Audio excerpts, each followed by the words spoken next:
Hello everyone, I hope आप सभी लोग अच्छे हैं।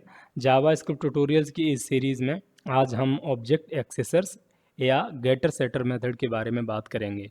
एक्सेसर्स का जो कॉन्सेप्ट था वो 2009 में इक्मा स्क्रिप्ट 5 वर्जन में ऐड किया गया था। उससे पहले हमारे पास ये गेटर सेटर मेथड या आप कह सकते हैं एक्सेसर्स, इनका कॉन्सेप्ट नहीं था। आप नाम से थोड़ा समझ सकते हैं, गेटर सेटर मेथड ऐसे मेथड जो कुछ सेट कर रहे हैं और कुछ गेट कर रहे हैं। अब ऑब्वियसली मेथड कोई एक्शन ही परफॉर्म कर रहे हैं, लाइक कुछ बिहेव ही कर रहे होते हैं, राइट। तो गेटर मेथड के थ्रू हम कुछ वैल्यूज़ को गेट करते हैं, जो भी हमारा लॉजिक होगा, इम्प्लीमेंटेशन होगा, उसके अकॉर्डिंग वो रिटर्न करते हैं। और सेटर मेथड में हम कुछ वैल्यूज़ को सेट करते हैं। एक्चुअली वैसे तो ये मेथड्स हैं, लेकिन इंटरनली एक तरह से ये प्रॉपर्टी की तरह वर्क करते हैं, और इसीलिए यही इनका मेन पर्पस था कि मेथड्स को और एनहांस मतलब अच्छी तरह से यूज़ करने के लिए इसका यूज़ किया जाता है। एक छोटा सा एग्जांपल देखते हैं। मैंने एक ऑब्जेक्ट बनाया है यूज़र नाम का, जिसमें मैंने एक प्रॉपर्टी फर्स्ट नेम इनिशियलाइज़ की है। इनिशियल वैल्यू मैंने जॉन रख दिया कुछ इस तरह से, और इसे गेट करने के लिए मैं एक मेथड बना लेता हूँ गेट नेम करके। ये अपना मेथड आ गया, और जिसमें मैं this return this dot first name ये रिटर्न कर दे रहा हूँ। इससे मैं अगर लॉक कराऊँ या कॉल कराऊँ इस मेथड को, तो कुछ इस तरह से कराऊँगा ऑब्वियसली, और कोई तरीका नहीं है। ये हमारे नॉर्मल मेथड्स होते हैं जो काम करते हैं। सॉरी, गेट नेम, ठीक है। ये हमारे नॉर्मल मेथड्स हैं जैसे काम करते हैं। भाई अगर गेटर या सेटर की बात करूं, तो गेटर मेथड डिफाइन करने के लिए हमारे पास गेट कीवर्ड होता है। अब ये एक तरह से गेटर मेथड है, इसके लिए इसे कॉल करने के लिए हमें एज अ मेथड की तरह कॉल करने की ज़रूरत नहीं है। नॉर्मली हम एज अ प्रॉपर्टी की तरह इसे कॉल कर सकते हैं, लाइक दिस, इस तरह से। अब देख सकते हो मैंने पैरेंथेसिस हटा दिए। अब मैं अगर इसे रन करूँगा तो कोई एरर नहीं आएगी, हमें सेम आउटपुट मिलेगा। तो ये गेटर मेथड का एक सिंपल सा एग्जाम्पल है, ठीक है। गेटर मेथड डिफाइन करने के लिए सिंपल गेट कीवर्ड का यूज़ किया जाता है, दैट्स इट, राइट। अब बात कर लें सेटर मेथड की, तो जिस तरह से गेटर के लिए गेट होता है, इसीलिए सेटर मेथड के लिए सेट कीवर्ड का यूज़ किया जाता है कुछ इस तरह से। अब मैं यहाँ पर एक मेथड डिफाइन कर देता हूँ इस तरह से, सेटर मेथड सेट नेम करके, राइट। और यहाँ पर मैं एक लोकल वेरिएबल इस तरह से एक पैरामीटर डिफाइन कर दे रहा हूँ, और दिस डॉट फर्स्ट नेम इसमें ये असाइन कर दे रहा हूँ। अब जो भी मैं इसमें पास करूँगा वो यहाँ पर आ जाएगा। अब देखो, अगर मैं इसे नॉर्मल मेथड की तरह करता हूँ तो मुझे कुछ इस तरह से कॉल करना पड़ेगा, यूज़र डॉट। अब ये एक मेथड की तरह है, हालांकि मैंने पैरामीटर डिफाइन किया, तो मुझे एक यहीं पे एज अ मेथड में एज आर्ग्यूमेंट वैल्यू पास करनी पड़ी, जैसे मैंने बाबू राव कर दी, तो मुझे अभी आउटपुट मिल जाएगा, दिक्कत कोई नहीं है, ठीक है। लेकिन इसी को अगर मैं सेटर मेथड बनाऊँ तो सेट कीवर्ड का यूज़ करूँगा, और एक फंक्शन की तरह ना इसे कॉल करके एक प्रॉपर्टी की तरफ न्यू वैल्यू असाइन कर दूंगा। जैसे हम प्रॉपर्टी में न्यू वैल्यू असाइन करते हैं ना, सेम वैसे ही हम इसमें एक वैल्यू असाइन कर देंगे डायरेक्टली इक्वल्स टू की हेल्प से, ठीक है। अब आप देखोगे तो सेम है। तो ये हमारा सेटर और गेटर मेथड का सिंपल सा एग्जांपल है। अब देखो होता क्या है, मैंने आपको बोला था कि इंटरनली ये प्रॉपर्टी की तरह वर्क करते हैं। तो देखो, जब हम सेटर या गेटर मेथड किसी ऑब्जेक्ट में इस तरह से डिफाइन करते हैं, तो एक्चुअली में इंटरनली इंटरनली इन्हीं मेथड के नाम की प्रॉपर्टी भी ऐड होती है, जिसे आप इसे लॉक करा के ऑब्जेक्ट को लॉक करा के देख सकते हैं। जावा स्क्रिप्ट के बारे में सबसे अच्छी बात यही है, मैं कई बार कह चुका हूँ, कि किसी भी डेटा के बारे में आपको फुल डिबगिंग लाइक इन्फॉर्मेशन मिल जाती है। यहाँ पर अगर आप ध्यान से देखोगे तो फर्स्ट नेम तो अपनी एक प्योर प्रॉपर्टी जो है वो है। उसके बाद ध्यान से देखो तो गेट नेम और सेट नेम देख रहे हो, ये एक तरह से प्रॉपर्टी। अगर मैं होवर करूँगा इस राइट एरो पर, तब देख सकते हो गेट नेम में जॉन मिला, इसी तरह सेट नेम में सेटर, इस तरह से मेथड मिला। उसके बाद यहाँ पर गेट और सेट नाम के मेथड भी बता रहा है कि हाँ ये चीज़ है। तो आप देख सकते हो कि जो गेटर और सेटर मेथड हमने सेट किए थे, उन्हीं नाम की प्रॉपर्टी भी यहाँ पे है। तो इंटरनली ये एक तरह से हमारे एक प्रॉपर्टी की तरह ही वर्क करते हैं, लेकिन हम डिफाइन एक तरह से मेथड की तरह करते हैं।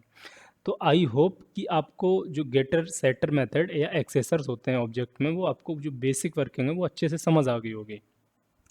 अब आपका एक क्वेश्चन होना चाहिए, क्वेश्चन ये होना चाहिए कि ठीक है, अभी तो ये सिंगल वैल्यू है, हमने ये सेट कर दी, क्या हो कि हमें मल्टीपल लाइक एक से ज़्यादा वैल्यू सेट करनी हुई तो। लाइक फर्स्ट नेम है, मैंने कहा लास्ट नेम, ठीक है, लास्ट नेम भी है, मैंने इसमें लास्ट नेम नल कर दिया अभी, ठीक है। तो आपका ये क्वेश्चन बनना चाहिए कि ठीक है, अभी तो बढ़िया है कि सिंगल वैल्यू आपने इस तरह से असाइन कर दी थी, जैसे यूज़र डॉट सेट नेम, इस तरह से आपने असाइन कर दी थी। अगर क्या हो कि मल्टीपल वैल्यूज़ हों तो हम क्या करेंगे? तो देखो मल्टीपल वैल्यूज़ के लिए हम डिस्ट्रक्चरिंग सिंटैक्स का यूज़ कर सकते हैं, ठीक है। उसका मतलब क्या होता है, सपोज़ करो कि मुझे 2 वैल्यू इस तरह से सेट करनी है, ठीक है। तो मैं क्या करूँगा, यहाँ पर मैं एफ नेम और एल नेम, ठीक। अब ये 2 हैं, हालाँकि पास करने और हैंडल करने का तरीका थोड़ा-सा चेंज हो जाएगा। कैसे होगा? देखो सपोज़ करो ये नेम आ गए, नेम, और यहाँ पर मैं एक ऑब्जेक्ट दे देता हूँ जिसमें एफ नेम यानी कि फर्स्ट नेम आ जाएगा।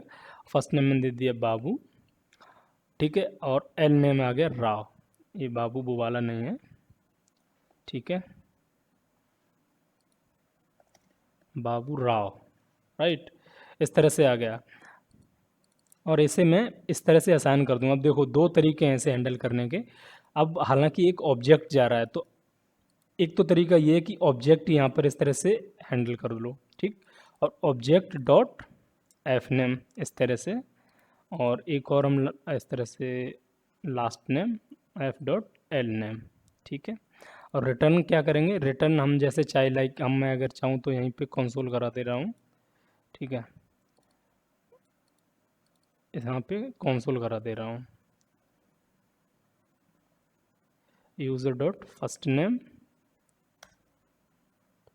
यूज़र डॉट लास्ट नेम, ठीक है, मैंने कंसोल करा दिया यहीं पे। और यहाँ पर मैं एक सिंपल मेथड कॉल कर ले रहा हूँ, यूज़र डॉट गेट नेम, ठीक है, इस तरह से। अब आप देखोगे जो हमारा आउटपुट है वो एकदम सही आ रहा है, बाबू राव, राइट। ये तो पहला तरीका होगा कि ऑब्जेक्ट आपने पास किया उस तरह से। दूसरा तरीका ये है कि डिस्ट्रक्चर जो असाइनमेंट होता है, सिंटैक्स होता है, वो फॉलो कर सकते हैं। लाइक हम ऑब्जेक्ट पास कर रहे हैं तो डायरेक्टली यहीं पे ही हम वेरिएबल दे देंगे ऑब्जेक्ट में, F name comma L name. तो हमें यहाँ पे हैंडल करने की ज़रूरत नहीं पड़ेगी ऑब्जेक्ट के साथ, अब मुझे वो वेरिएबल डायरेक्ट मिल जाएंगे। यहाँ पे ध्यान देने वाली बात ये है, जो यहाँ पे आप पैरामीटर यहाँ पे ले रहे हो, हैंडल कर रहे हो, सेम आपको इधर देने हैं जहाँ से आप पास कर रहे हो। तो अगर मैं इसे रन करूँ तो अगेन मुझे सेम आउटपुट मिलेगा। तो आई होप आपकी ये कन्फ्यूज़न भी दूर हो गई होगी कि अगर मल्टीपल वैल्यूज़ हैं तो हम कैसे हैंडल करेंगे, राइट। सेम चीज़ आप एरे के साथ भी कर सकते हो। लाइक अगर एरे है, अभी सपोज़ करो, ठीक है, मैं एरे पास कर दे रहा हूँ डायरेक्टली इस तरह से, बाबू राव, ठीक, मैंने इस तरह से पास कर दिया। तो अगेन मुझे इस तरह से मिल भी जाएगा, राइट। अब यहाँ पे बस चेंज यहाँ पर इतना होगा कि जहाँ पहले हम ऑब्जेक्ट पास कर रहे थे तो यहाँ पर ऑब्जेक्ट का सिंटैक्स दे रहे थे, अब हम एरे पास कर रहे हैं तो हम अब एरे का सिंटैक्स देंगे इस तरह से। बस इतना चेंज होगा, बाकी आप इस तरह से आपको मिल जाएगा।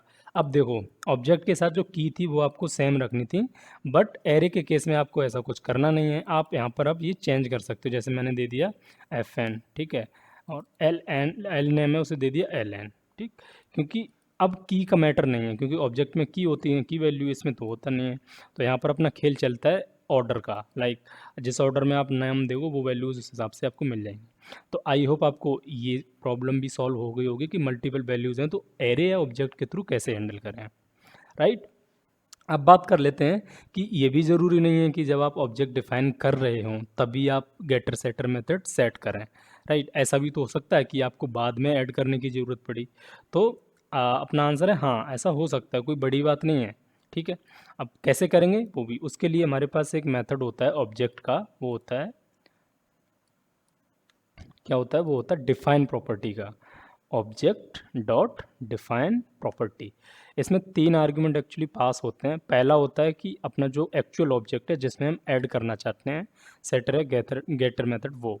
दूसरा गेटर मेथड का या सेटर मेथड का नाम, तो जैसे मैंने दे दिया गेट अंडरस्कोर नेम, ठीक है।